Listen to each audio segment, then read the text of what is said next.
ప్రభునామం బట్టి మీ అందరికీ వందనాలు. Greetings to all in the name of our Lord Jesus Christ. ప్రభుని స్తుతించే ముందు కొన్ని మాటలు మనం చూద్దాం. So before praise and worship, let us see few words. ఎల్లప్పుడూ కూడా క్రైస్తవులుగా ఆయన బిడ్డలుగా ఆయన చేసిన మహోపకారంని మనము మర్చేవారుగా ఉండకూడదు. So always we should remember his benefits. We should not forget any of his good things that Lord has done for us. ఆయన చేసిన కార్యమును మనం జ్ఞాపకం చేసుకున్నట్లయితే మనం స్తుతించకుండా ఉండలేము. And if you remember all the works, all the benefits that Lord has done in our lives, if you remember, then we cannot stop praising. అయితే కొన్ని విషయాలు ఈ దినాన్ని మనం చూద్దాం. దయచేసి మొదటి నుంచి చివరి వరకు నేను చెప్పిన దాన్ని మీరు గ్రహించినట్లయితేనే, మీరు శ్రద్ధగా విన్నట్లయితేనే ఇది గ్రహించగలరు, లేకున్నట్లయితే కొంచెం కన్ఫ్యూజన్ రావచ్చు. So if you carefully listen from the beginning, then you will be able to understand what I am going to share. But if you don't pay careful attention, then there may be confusion.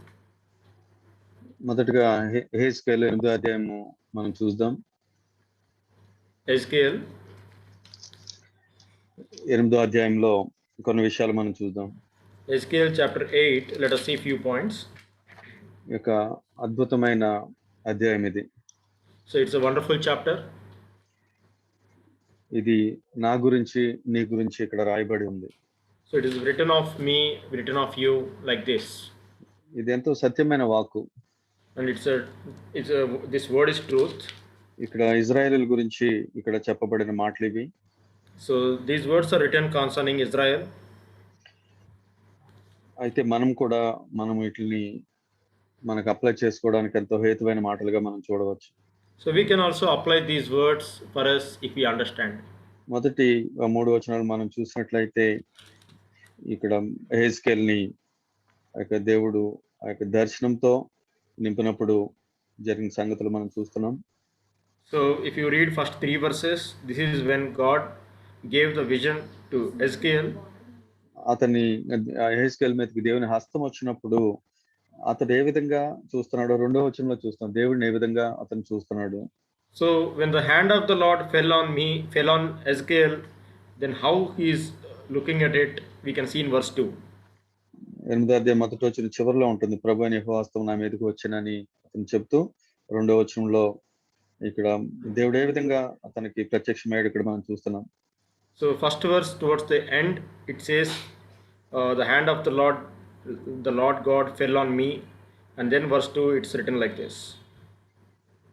ఇక్కడ మనం చూసినట్లయితే నడుము మొదలుకొని కిందకి అగ్నిమయంగా ఉన్నట్లు పై భాగం అంత తేజోమయంగాను ఇక్కడ ఉన్నట్లయితే చూస్తున్నాడు.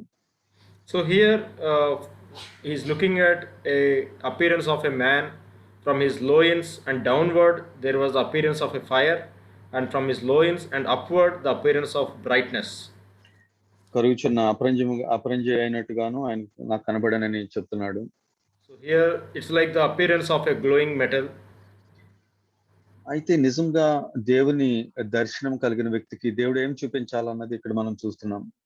So truly when God gives a vision to a person, what the Lord wants to reveal is what we want to see here. ఇక్కడ అద్భుతమైన దేవుని ప్రేమను, ఆయన సహనాన్ని ఇక్కడ మనం చూస్తున్నాం. So here the God's patience, God's love we can see here. ఇక్కడ యెహెజ్కేలుకి మన స్థితిని చూపించడానికి ఇక్కడ అంటే ఇశ్రాయేలీయుల దగ్గర మనం పెట్టుకుందాం. So let us place ourselves like Israelites. మన స్థితిని చూపించడానికి దేవుడు ప్రయత్నం చేస్తున్నాడు. And here God is trying to show our true condition. ఇక్కడ 5వ వచనంలో చూసినట్లయితే ఇక్కడ దేవుడు చెప్తున్నాడు వాళ్ళు చేసే 6వ వచనంలో వాళ్ళు ఇశ్రాయేలు చేసే హేయ కృత్యములైన అత్యధికమైన హేయ కృత్యములను చూసితివా అని ప్రశ్నిస్తున్నాడు దేవుడు. So here the Lord was asking Ezekiel, that son of man, do you see what they are doing, the great abominations which the house of Israel are committing? వాళ్ళు ఏమి కలిగి ఉన్నారు అంటే నా పరిశుద్ధ స్థలం నేను విడిచిపోవునట్లుగా, అంటే ఆయన పరిశుద్ధ స్థలం ఏమంటే నా హృదయం. So the holy place is my heart. కాబట్టి నా హృదయంలో 5వ వచనంలో ఉంటుంది అది. నా హృదయంలో ఒక విగ్రహాన్ని నేను కలిగి ఉన్నట్లయితే అది నేను గాని, ఘనత గాని, ధనం గాని, లోకం గాని ఏదైనప్పటికి కూడా విగ్రహం కలిగినట్లయితే ఆయన విడిచిపోయేటంత హేయంగా ఉన్నట్లు దేవునికి. So, if my heart has any idols, whether it is jealousy or any type of sin, then the Lord, it's so sinful that Lord will leave that place. కాబట్టి ఇక్కడ ఆ విధంగా వాళ్ళు విగ్రహం కలిగి ఉన్నట్లు ఇశ్రాయేల్ ప్రజల గురించి ఇక్కడ చెప్తున్నాడు. అంటే అది మనము అక్కడ చూసుకోవచ్చు. So, concerning Israelites, the Lord was speaking here, and we all can apply and check our own hearts. అయితే 10వ వచనం నుంచి కొద్ది వచనాలు చూసినట్లయితే అక్కడ పెద్దల గురించి చెప్తున్నాడు. So, here, verse 10 onwards, he's talking about elders here. అక్కడ ధూపార్తులు ఉన్నాయి. So, here, 11వ వచనంలో మొదటి భాగంలో మనం చూసినట్లయితే so there, if you see the first part in the 11th verse, అక్కడ మరియు ఒక్కొక్కడు తన చేతిలో ధూపార్తిని పట్టుకున్నట్లు ఇక్కడ చెప్తున్నాడు. so here there is a Shaphan standing among them, each man his censer, and he has a incense he's burning there. అది చక్కగా మేఘం వలె పైకెక్కుతుంది అది. So it is like a cloud, it is going, the incense is rising. కానీ అది దేవునికి కాదు, విగ్రహానికి అది. But that is not for our God, but that is for idols. అయితే మనము మొదట అక్కడ ఇశ్రాయేల్ ప్రజలను చూస్తున్నాము. వాళ్ళు విగ్రహారాధన కిందే చేస్తున్నారు. So first thing we see the Israelites, God's children, but then they are worshipping idols. ఇక్కడ పెద్దలు కూడా విగ్రహారాధనే వాళ్ళు చేస్తున్నారు. So even elders also following that idol worship. అయితే స్త్రీల గురించి కింద 13వ వచనం దగ్గర నుంచి ఉంది. 14వ వచనంలో చూసినట్లయితే యెహోవా మందిరపు ఉత్తర ద్వారం దగ్గర నన్ను దింపగా అక్కడ స్త్రీలు కూర్చుని తమ్మూజు దేవతను గురించి ఏడ్చి చూస్తాను. ఇక్కడ స్త్రీల విషయంలో కూడా ఈ విధంగానే ఉంది. తమ్మూజు దేవతను గురించి ఏడుస్తూ ఉన్నారు. So here verse 14, that even women were sitting there weeping for Tammuz, the which is also an idol. అంటే అది మనం లివింగ్ బైబిల్ తర్జుమాలో చూసినట్లయితే అది బబిలోనియన్ స్పిరిట్ అది. So if you see the Living Bible translation, that Tammuz is the Babylonian spirit. అది బబులోన్ పూజించే దేవత, అంటే గర్భఫలం గురించి వాళ్ళు పూజించే దేవత. So this Tammuz is that the goddess of Babylon, to whom the woman will pray for conceiving children. అయితే అంటే వాళ్ళు బిడ్డల విగ్రహంగా చేసుకోవడం కానీ, so maybe they are making their own children as idol. కాబట్టి ఏదైనప్పటికీ కూడా, so whatever it is. ఇంకా 16వ వచనంలో మనం చూసినట్లయితే చివరగా ఇక్కడ ఇంకా ప్రాముఖ్యమైన మనుషులు మనం చూస్తున్నాం. వాళ్ళు 25 మనుషులు మనం చూస్తున్నాం. వారి వీపులు ఆలయం వైపు తట్టును, వారి ముఖములు తూర్పు తట్టును తిరిగి ఉండను. వీళ్ళు ఎవరికి నమస్కారం చేస్తున్నారంటే సూర్యునికి నమస్కారం చేస్తున్నారు. So here again verse 16, if you see, they are worshipping the sun. అయితే ఇక్కడ అంటే దేవునికి కాదు వాళ్ళు పూజ చేసేది, దేవుడు సృష్టికి పూజిస్తున్నారు. So instead of worshipping the God, the true creator, they are worshipping the created things. అయితే ఎంత ఘోరమైన స్థితి ఇది. So what a sad thing it is. నిజంగా మనము ఇది చదివినప్పుడు, ఇంత క్రితం చదివినప్పుడు నాకు వేరుగా ఇది అర్థమైంది. So previously when I was reading this, differently I understood. కానీ ఇది ఇప్పుడు మరొకసారి నేను మధ్యకాలం చదువుతున్నప్పుడు అది నన్నే ప్రభు చూపిస్తున్నాడు. So once again when I am reading this, the Lord was showing my true condition. నేనే స్థితిలో ఉండేవాడినో, so what condition I was living in, మనం ఎటువంటి స్థితిలో ఉన్నవాళ్ళమో, so what condition we all are living in. ఒకవేళ దేవుని కలిగి ఉన్నామనుకున్నప్పటికీ కూడా ఎటువంటి స్థితిలో మనం ఉన్నామో, ఒకవేళ మనము రక్షణ లేని ముందు కానీ, లేకుంటే ఇక మనుషులకి భూమి మీద. So though we say that we have a God, but still what condition we are living in, or before we were saved. క్రైస్తవ కుటుంబాల్లో పుట్టి కూడా ఒకవేళ నిజంగా ప్రభుని ఎరగని వారుగా ఉన్నప్పుడు. So even though we are born in a Christian family, but we don't know true God personally, then our condition. అయితే 9వ అధ్యాయం వచ్చినట్లయితే దానికి పరిష్కారము ఏం చేయాలని చూస్తున్నాడు దేవుడు. So verse 9, if you see, what can be the solution for this, that's what the Lord was looking at. దయచేసి మిమ్మల్ని బ్రతిమాలుతున్నాను. ఈ యొక్క అధ్యాయము 8వ అధ్యాయం 9వ అధ్యాయం మీరు తర్వాత కూడా మీరు చదివి ధ్యానించవచ్చు. So I am pleading with all of you that after this meeting, I request all of you to read verse chapter 8 and chapter 9. ఇక్కడ మొదటి వచనంలో ఈ విధంగా ఉంది 9వ అధ్యాయం. మరియు నేను చెవులారా వినినట్లుగా ఆయన గట్టిగా ఈ మాటలు ప్రకటించిన ఒక్కొక్కడు తాను హతము చేయు ఆయుధమును చేత పట్టుకొని పట్టణపు కావలి వారందరూ ఇక్కడికి రండి అనెను. అంతలో 2వ వచనం, అంతలో ఒక్కొక్కడు తాను హతం చేయి ఆయుధం చేత పట్టుకుని ఉత్తర దిక్కున పై గవని మార్గం 6 మనుషులు వచ్చి వారి మధ్య ఒకడు అవిసనారు బట్ట ధరించుకొని నడుములకు లేపకుని శరాబుడ్డి కట్టుకుని ఉండెను. వారు ఆలయమును ప్రవేశించి ఇత్తడి బలిపీఠం వద్ద నిలిచిరి. ఇక్కడ చూసినట్లయితే ఇక్కడ గట్టిగా హతం చేసేవారిని పిలిచినప్పుడు ఎవరిని హతం చేయడానికి ఇక్కడ మనం ఆలోచించినట్లయితే ఎవరిని పిలుస్తున్నాడు ఇక్కడ ఆలోచించినట్లయితే ఇక్కడ నేనే హతం చేయబడవలసిన వాడిని. So here chapter 9, when the Lord was trying to solve this problem, he was talking about the 6 men when they are coming to destroy. Whom are they going to destroy? I see myself that I am to be destroyed. కాబట్టి ఇక్కడ 3వ వచనంలో చూసినట్లయితే ఆయన మహిమ దిగి వచ్చింది. So then verse 3, then the glory of the God of Israel came up. ఇక్కడ శరాబుడ్డి పట్టుకొని ఒక వ్యక్తి ఇక్కడ ఒక ఆనమాలు వేయడానికి చూస్తున్నాడు. And then there is a man, he clothed in linen, at whose loins was the writing case. అయితే ఇక్కడ ప్రాముఖ్య అధ్యాయంలో 4వ వచనాన్ని మనం చూద్దాం. So verse 4 we can see this. యెహోవా యెరూషలేమును ఆ పట్టణంలో ప్రవేశించి చుట్టూ తిరిగి దానిలో జరిగిన హేయకృత్యముల గూర్చి మూల్గులిడుచు ప్రలాపించుతున్న వారి లలాటనముల గుర్తు వేయమని వారికి ఆజ్ఞాపించను. వీళ్ళకి ఆజ్ఞాపిస్తున్నాడు. ఇక హేయ కృత్యాలన్నీ కూడా చూసి ఎవరైతే ప్రలాపిస్తున్నారో వారికి ఒక గుర్తు వేయమని ఇక్కడ చెప్తున్నాడు. So here the Lord was asking this man to go and put a mark on the foreheads of all men who are grown over all the abominations which are being committed. అయితే 5, 6 వచనాలు చూసినట్లయితే తర్వాత ఈ విధంగా చెప్తున్నాడు. ఆ యొక్క గుర్తు ఎవరికైతే లేదో వాళ్ళందరినీ హతం చేయండి. చిన్నలు గాని పెద్దలు గాని స్త్రీలు గాని ఎవరైనప్పుడు కూడా కనికరించవద్దు, వాళ్ళందరినీ హతం చేయమని చెప్తున్నాడు. But there in the verse 5 and then 6 we can see that whoever doesn't have that mark, go and slain them and destroy them, whether it's man or woman or children, whoever it is.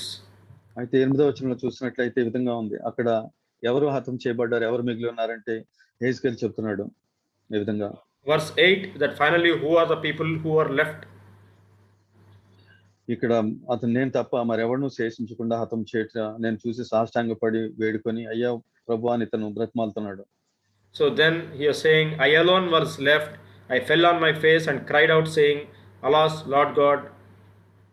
ఆ యొక్క మరలో ఏముందంటే శేషించబడిన వారి గురించి చెప్తున్నాడు. అంటే ఇక్కడ శేషించబడిన వాళ్ళు అంటే అప్పటికే ఫిల్టర్ చేయబడిన వాళ్ళ గురించి, వాళ్ళు ఎవ్వరూ కూడా మిగలలేదు ఇక్కడ.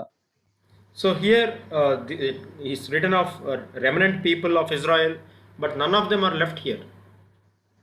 ప్రియులారా నిజంగా చూసినట్లయితే ఇది మన పరిస్థితి. So truly, if you see, beloved, this is our true condition. ఎవ్వరు కూడా మనము మిగలడానికి యోగ్యులము కాము. None of us are worthy to be left from destruction. మన యొక్క స్థితి అంత ఘోరమైనది. So our condition was like that, such a wretched condition. మనం అనుకోవచ్చు నేను నీతిమంతుడు, నేను పరిశుద్ధుడిని, నేను క్రిస్టియన్ కుటుంబంలో పుట్టాను, లేకపోతే నాకు బైబిల్ తెలుసు, ఈ విధంగా అనేకమైన మనం అనుకోవచ్చు. So many of us may think that I am born in Christian family, I know Bible and I am a righteous man. You may think like that.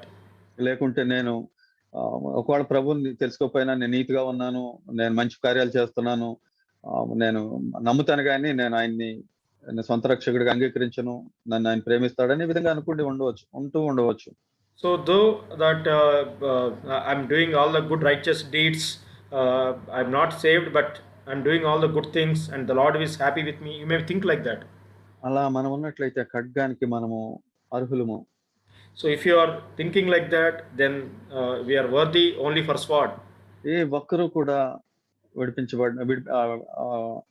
విడవబడిన వారిగా మనం చూడట్లేదు అక్కడ 9వ అధ్యాయంలో హెజ్కేలు. In chapter 9, as we just now read, that there is no one left from the destruction. ఒక్క హెజ్కేలు మాత్రమే అక్కడ ఉన్నాడు. So only Ezekiel was left. అయితే మనము రోమేలకు రాసిన పత్రిక 4వ అధ్యాయము చివరి వచనం మనం చూసినట్లయితే, When we turn to Romans chapter 4, అటువంటి దుస్థితిలో ఉన్న నన్ను, అటువంటి దుస్థితిలో ఉన్న మనల్ని ఏ విధంగా మనం విడిపించబడ్డామో ఇక్కడ చూద్దాం. So here we see that when we are in such a wretched condition, miserable condition, how we are saved by our Lord. 25వ వచనము, రోమా 4:25. Romans 4 verse 25. ఆ యొక్క పైన వచనాలు మనం చూసినట్లయితే అబ్రహాం గురించి, విశ్వాసం గురించి మనం చూస్తాం. If you see the previous verses, we see about Abraham and about faith. ఆ విశ్వాసం ద్వారా మనల్ని ఏ విధంగా యేసు ప్రభు ద్వారా అది మనలో నిజం చేస్తున్నాడు మనం చూస్తాం వాగ్దానాలను బట్టి. So through that faith, how those promises are fulfilled through Jesus Christ in our lives, we can see that. 25వ వచనము నేను చదువుతాను. Verse 25. ఆయన మన అపరాధముల నిమిత్తము అప్పగింపబడి, ఎక్కడ మనం చూస్తున్నాం యెహెజ్కేలులో మనం చూసిన అటువంటి అపరాధులమే మనం కూడా. ఎవ్వరం కూడా దానికంటే కొంచెం శ్రేష్ఠులు ఎవ్వరం కాదు. So whatever we have seen in Ezekiel, whatever sins the Israelites were committing, we are no different from them. కాబట్టి వాటి నిమిత్తము ఆయన అప్పగింపబడి మనల్ని, అంటే ఇక్కడ నేను ఈ విధంగా పెట్టుకుంటాను, ఆయన రాజు అపరాధం నిమిత్తం అప్పగింపబడి రాజు నీతిమంతుడిగా తీర్చబడికే లేపబడెను. So I read this verse in such a way that he who was delivered over because of Mahesh transgressions and was raised because of our Mahesh justification. ఈ మంచి నివసించదు నాలో. So there is no good dwells in me. ఎంతో భ్రష్టత్వము. So there is so much wretchedness. నా చూపుల్లో పరిశుద్ధత లేదు. So in my eyes there is no purity. నా తలంపులో పరిశుద్ధత లేదు. In my thoughts there is no purity. నా పెదవుల్లో పరిశుద్ధత లేదు. In my lips there is no purity. నా ఆలోచనలో పరిశుద్ధత లేదు. So in my way of thinking there is no purity. కానీ నేను బయటికి పరిశుద్ధుడిగా కనిపించడానికి ప్రయత్నం చేస్తూ ఉంటాను. But outside I am trying to appear as if I am a holy man. ప్రతి ఒక్క మనిషిని స్థితి అంతే. So every man's condition is like that. మనం నిజంగా దేనికి పాత్రలో మనం చూసాం, యెహెజ్కేలు 9వ అధ్యాయం మనం చూస్తున్నాం. Ezekiel chapter 9 we have seen truly for which we are worthy. అది ఇశ్రాయేలీయుల గురించి కాదు, నీ గురించి నా గురించి అక్కడ రాయబడి ఉంది దృష్టాంతంగా. So it's not about just Israelites, it's written of you and it's written of me. కాబట్టి అది మనం చూసుకున్నట్లయితే అది దాని నిమిత్తము నన్ను విడిపించడానికి నా ప్రభువు ఆయన దిగి వచ్చాడు. So for that Jesus Christ came down from heaven to earth to redeem us. అక్కడ యెహెజ్కేలు మరణించినప్పటికీ వాళ్ళు రక్షించబడరు. So even though there Ezekiel ready to die for them, the other people they cannot be saved. కానీ మనల్ని విడిపింపగలిగేవాడు ఒక్కడే ఒకడు. So there is only one person who can deliver us from this situation. ఆయనే ప్రభువైన యేసుక్రీస్తు. So that is Lord Jesus Christ. ఆయనే నా అపరాధం నిమిత్తం మరణించిన వాడు, మన అపరాధం నిమిత్తం మరణించిన వాడు. So only Jesus, he died for our transgressions. అంత మాత్రమే కాదు, మన నీతిమంతులుగా తీర్చిన వాడు ఆయన. And not only that, even he justified us. ఎటువంటి నీతిమంతులు గాని, So what type of righteous people? అసలు ఎటువంటి అపరాధం చేయని వాడుగా ఆయన నన్ను తీర్చున్నాడు. So we are justified as if we are never sinned. తర్వాత వచనం మనం చూసినట్లయితే 5వ అధ్యాయం 1వ వచనము. If you see the 5th chapter 1st verse. కాబట్టి విశ్వాసం మూలన మన నీతిమంతులుగా తీర్చబడి మన ప్రభువైన యేసుక్రీస్తు ద్వారా దేవునితో సమాధానం కలిగి ఉంది అని చెప్తున్నాడు ఇక్కడ.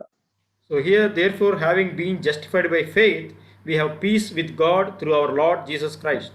మనం ఆయన యందు విశ్వాసం ఉంచినప్పుడు, so when we have faith in our Lord, నిజంగా ఈ దినాన్ని చూసినట్లయితే ఎంతో నకిలీ విశ్వాసం ఉంది.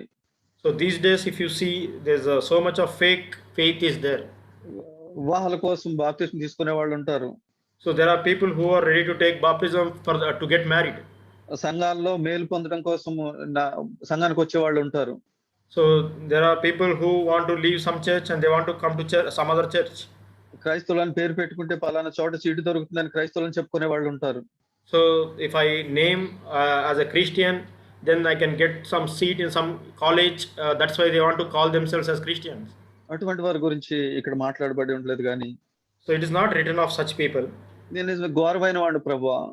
So Lord, I am such a sinner, Lord. నిజంగా నేను నరకానికి పాత్రుడిని. So I deserve only to go to hell. నాలోని ఏ మంచి కూడా నన్ను నీతిమంతుడిగా తీర్చలేదు. So there is nothing that is good in me that can make me righteous.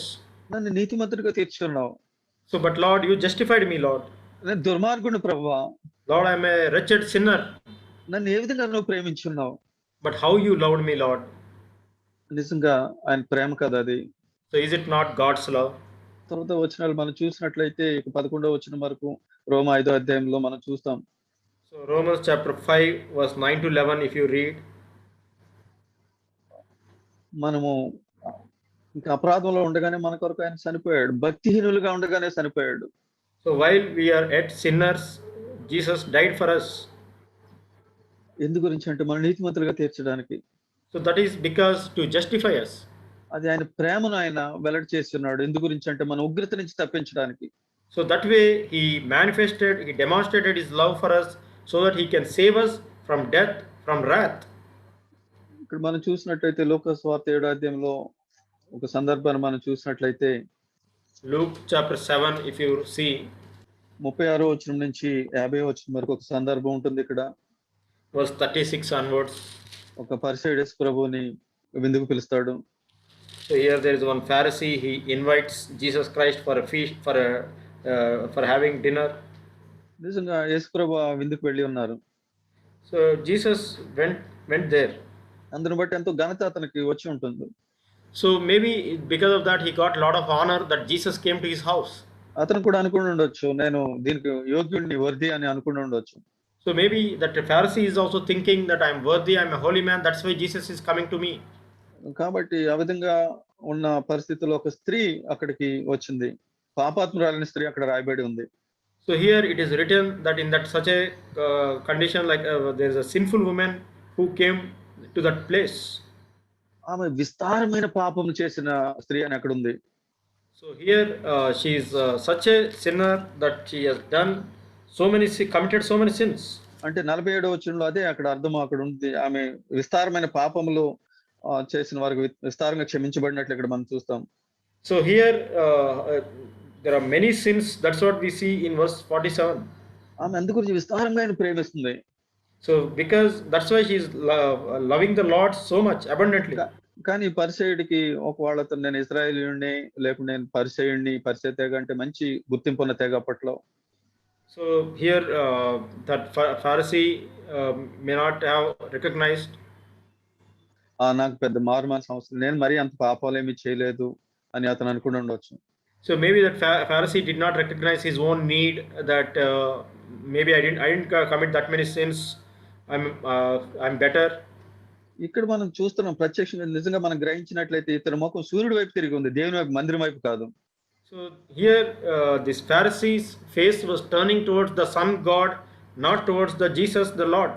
కానీ ఇక్కడ స్త్రీ యొక్క ముఖము ఆయన పాదాల వైపు తిరిగి ఉంది. But the sinful woman here, her face was only looking unto the feet of Jesus Christ. కాబట్టి ఎవరు అక్కడ మేలు పొందారో చివరి వచనాలు మనం చూడవచ్చు.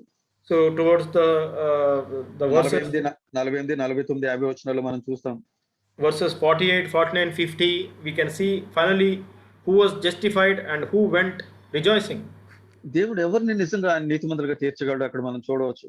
So through this parable we can see truly that who will be justified by the Lord.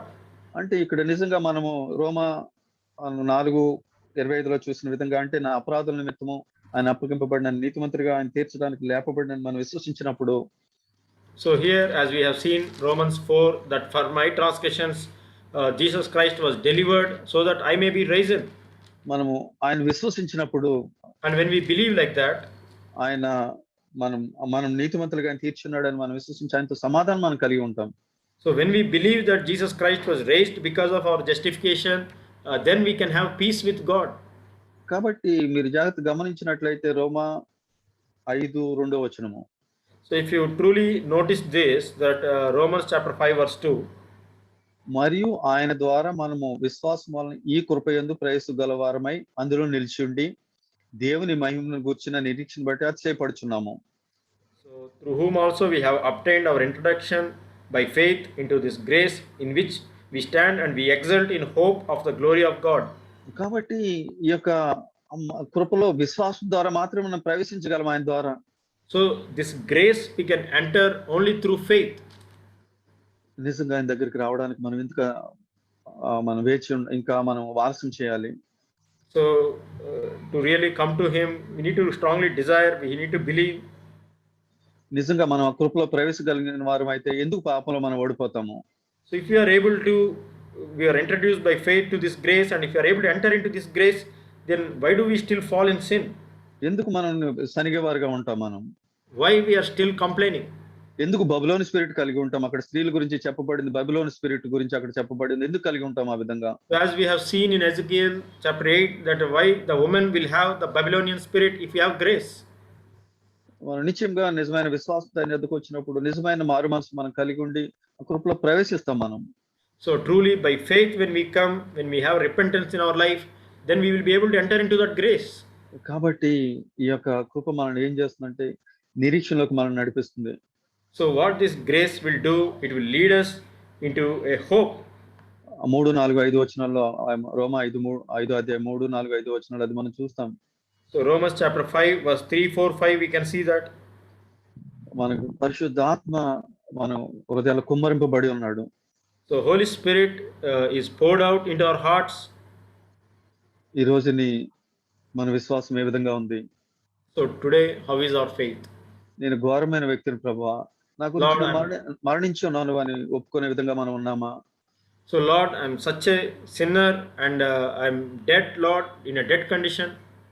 లేకుంటే మనం ఒకసారి రక్షించబడి దాన్ని అడ్వాంటేజ్ గా తీసుకొని మన ఇష్టానుసారంగా మనం ఉంటున్నామా? Or are we once saved but later on we are taking advantage of God's grace and we are living like that? ప్రభుని నిజంగా కృతజ్ఞతతో మనం ఆయన స్తుతించగలుగుతున్నామా? So are we really able to praise our God truly in a thanksgiving way? ఇక్కడ 11వ వచనంలో మనం చూసినట్లయితే 10, 11వ వచనాల్లో మనం చూసినట్లయితే Verses 10 and 11 if you read. రోమా 5 అధ్యాయం 10, 11వ వచనాలు. Romans chapter 5 verse 10 and 11. మరలా ఇక్కడ చెప్పబడింది, ఏలయనగా శత్రులై ఉండగా రాజు ఇక్కడ శత్రువై ఉండగా ఆయన కుమారుని ద్వారా మన దేవునితో అంటే ఇక్కడ ఆయన మరణం ద్వారా సమాధానం ఏ విధంగా తీసుకొచ్చి ఉన్నాడో, నేను శత్రువుగా ఉండగా ఇక్కడ చూస్తున్నాం మనం. So here while we were enemies, we were reconciled to God through the death of his son. కాబట్టి ఆయన పునరుద్ధరణ జీవించడం ద్వారా నేను ఆయన విశ్వాసం ఉంచినప్పుడు నిజంగా ఆయన నన్ను విడిచిపెడతాడా? So when I am risen with him and when I am truly by faith living with him, will he forsake me? శత్రువుగా ఉండగానే ప్రేమించాడు నన్ను. So he loved me while I was still sinner. మరి నేను నీతిమంతుడిగా తీర్చినవాడు ఆయన యందు నేను గురి కలిగి ఆయన మార్గంలో నడుస్తూ ఆయన విధేయుడిగా ఉన్నప్పుడు నిజంగా ఆయన ఎంత మహిమ పొందుతాడు? So when I am justified and when I am walking by faith in obedience to God, to his commandments, then how much more the Lord will be with me, will support me, will help me. 11వ వచనం మనం చూద్దాం. Verse 11. అంతేకాదు మన ప్రభువైన యేసుక్రీస్తు ద్వారా మనము దేవుని యందు అతిశయపడుచున్నాము. ఆయన ద్వారానే మనం ఇప్పుడు సమాధాన స్థితి పొంది ఉన్నాము. ఇక్కడ మనం సమాధాన స్థితి ఎవరి ద్వారా పొంది ఉన్నామంటే యేసు ప్రభు ద్వారా, ప్రియులారా. So today how we are reconciled to God, it is only through Jesus Christ. మనము పలానా చర్చిలో ఉంటే సమాధానం పొందుతాం అన్నది కాదు మొదటగా. So first thing is not that if you are in this church you will have peace. That is not the thing. ఒకవేళ దేవుని ప్రేమించి దేవుని చిత్తానుసారంగా కట్టబడిన చర్చి అయినప్పటికీ కూడా, so even though it is loved by God, it is according to the will of God, the church is being built. మనకి సమాధానం దేవుని ద్వారానే, మన ప్రభువైన యేసుక్రీస్తు ద్వారానే, ఆయన మన కొరకు మరణించి తిరిగి లేచి మన నీతిమంతులుగా తీర్చడం ద్వారానే. So our reconciliation, our peace with God is only through the death of Jesus Christ. అయితే ఆ విధంగా మనం కట్టబడుతున్నప్పుడు సంఘంలో ఆయన నామం మహింపరచబడుతుంటుంది. So that way when we are being built, then God's name will be glorified in the church. కాబట్టి మనం కృతజ్ఞత ఆయన సన్నిధికి వద్దాం. So let us come to his presence through thanksgiving. నేను అనుకుంటాను, ప్రభువా నిజంగా నేను నరకానికి పాత్రుడిని, మరణానికి పాత్రుడిని, అటువంటి భ్రష్టుని నువ్వు నా కొరకు నువ్వు ప్రాణం పెట్టున్నావు ప్రభువా. Lord, I think like this, that Lord, I deserve only death, I deserve hellfire, but Lord, for my sake you died for me, Lord. ఆ రోజు అక్కడ ఇశ్రాయేల్ ప్రజల్ని ముద్ర వేయడానికి ఒక్కళ్ళు కూడా మిగలలేదు. So as we have seen in Ezekiel that there is no person is left to even put the mark. ఈ దినాన్ని విశ్వాసం ద్వారా నువ్వు మరణించి తిరిగి లేచడం ద్వారా మాకు క్రీస్తు యొక్క రక్తాన్ని చేత మమ్మల్ని ముద్రించి ఉన్నావు. So by faith, Lord, when we come to you, you died for us, you rose again and you put a mark for us so that we can be saved. ఇటువంటి ముద్ర కలిగి మేము ఎటువైపు తిరిగి ఉన్నాము, ఎల్లప్పుడూ మేము భయభక్తులు కలిగి ఉండడానికి సహాయం చేయ ప్రభువా. Lord, we are those who are having this mark on us, that Lord help us always to live in the fear of God. నీ ప్రేమలో నిలిచి నేను మహింపరిచేవారుగా చేయమని అడుగుదాం. Help us, Lord, that we may remain in your love and that we may glorify you, Lord. నాణ్యమైన క్రైస్తవుడిగా మనం జీవించడానికి దేవుని మహింపరిచేవారుగా ఉండడానికి మనం అడుగుదాం. So let us live as a precious Christian, walking with the Lord and glorify God. మనము దేవుని యొక్క కృపచేత ఆత్మచేత మనం నింపబడి ఆయన కొరకు జీవించేవారుగా ఉండడానికి, ఆయన మన కృతజ్ఞత, ఈ భూమి మీద మన కృతజ్ఞులుగా ఉండడానికి ప్రభువుని మనం అడుగుదాం. So let us ask the Lord that we always be filled with His Spirit by His grace, that always we may be thankful to our God. ప్రతి విధమైన విగ్రహారాధనకి దూరంగా వెళ్ళిపోవడానికి ప్రభువుని కృపను వేడుకుందాం. So let us ask the Lord to give us grace that we may turn away from every idol in our life. ప్రభు సన్నిధిలో మనం తల వంచుకొని ప్రభువుని స్తుతిద్దాం. So in the God's presence, let us bow our heads and let us worship Him. Hyderabad స్థానిక సంఘం నుంచి సహోదరులు ఎవరైనా క్లుప్తంగా మీరు ప్రభువుని స్తుతించవచ్చు. చెప్పబడిన వాక్యాన్ని బట్టి మీరు అన్మ్యూట్ చేసుకొని మీరు స్తుతించిన తర్వాత మళ్ళీ మ్యూట్ చేయవచ్చు. So from CFC Hyderabad, a local church, few of you can unmute and briefly worship the Lord and praise God, and then after that you can mute yourself. ఆయనకు మనకు ఎంత మహోన్నతమైన కార్యం చేస్తున్నాడో మనం జ్ఞాపకం చేసుకుందాం. So let us remember that what a glorious work, that's such a wonderful thing that Lord has done for us. అది ఉద్యోగం గాని, బిడ్డలు గాని, ఆరోగ్యం గాని ఏది కూడా నిలిచి ఉండేది కాదు. So whether it is a job, whether it is a good health or family, none of these will last for eternity. కానీ ఆయన ఇచ్చిన ఆ యొక్క రక్షణ మనం కాపాడుకున్నట్లయితే నిత్యత్వానికి నిలిచి ఉండేది అదే. But the salvation that Lord has given to us, that lasts with us for eternity. మనం దాన్ని కాపాడుకోవాలి. So we need to guard that and protect that. అటువంటి గొప్ప భాగ్యాన్ని ఇచ్చిన ప్రభువుని మనం స్తుతిద్దాం. So such a glorious calling that Lord has given us, let us praise God. పరలోకమందున మా తండ్రి, జీవం కలిగిన మా దేవ, మీ ఘనమైన కొందరు నాయన స్తోత్రం. నీకెంతో మేము రుణస్థలం ప్రభువా. నాయన ఈ క్షణం నువ్వు వచ్చినట్లయితే మేము ఏ విధంగా ఉన్నామో మేము పరీక్షించుకుని ఆ విధంగా ప్రతిదినం ప్రతి క్షణం మీ కొరకు నమ్మక జీవించడానికి సహాయం చేయండి. నాయన ఆయనతో భ్రష్టమైన మమ్మల్ని ప్రేమించున్నావు. ఎక్కడి నుంచి మమ్మల్ని లేవనెత్తి ఉన్నాం మేము చూడగలగడానికి స్త్రీ వలె, పాపాత్మురాలు స్త్రీ వలె చూడడానికి సహాయం చేయండి ప్రభువా. ఆయన నిజంగా స్త్రీ కంటే మాత్రం కూడా మేము యోగ్యం కాదు. ఆయన మా విస్తారమైన పాపములు నాయన తండ్రి ప్రభువా నీ వద్దకు వచ్చి క్షమించున్నాం. కృతజ్ఞత కలిగి నీ పాదాలను పట్టుకుని సేవించేవారుగా ఉండడానికి, నిన్ను మహింపరిచేవారు ఉండడానికి సహాయం చేయండి. మా హృదయంలో అనుదినం నూతన కార్యం మీరు చేస్తానని స్తుతిస్తున్నాం. మా ఎడలో మీరు చూపుతున్న దీర్ఘశాంతం బట్టి వందనాలు. కృంగిన మమ్మల్ని లేవనెత్తుతున్నందుకు వందనాలు. మా స్థితిని మాకు చూపిస్తూ నాయన నీ ఎదుట మేము నిలబడాలని నువ్వు ఆశపడుతున్నందుకు వందనాలు చెల్లిస్తున్నాం. నాయన సంఘాన్ని బట్టి వందనాలు, సహోదరులను బట్టి వందనాలు. నాయన ఈ విధంగా నాయన మిమ్మల్ని మేము సంఘం జ్ఞాపకం చేసుకోవడానికి, మా స్థితిని మేము ఎరిగి నాయన అతన్ని మేము ముందుకు పురుకొల్పుకోవడానికి ఇచ్చిన భాగ్యం బట్టి మేము స్తుతిస్తూ ప్రభువైన యేసుక్రీస్తును ఆరాధిస్తున్నాం తండ్రి. ఆమేన్.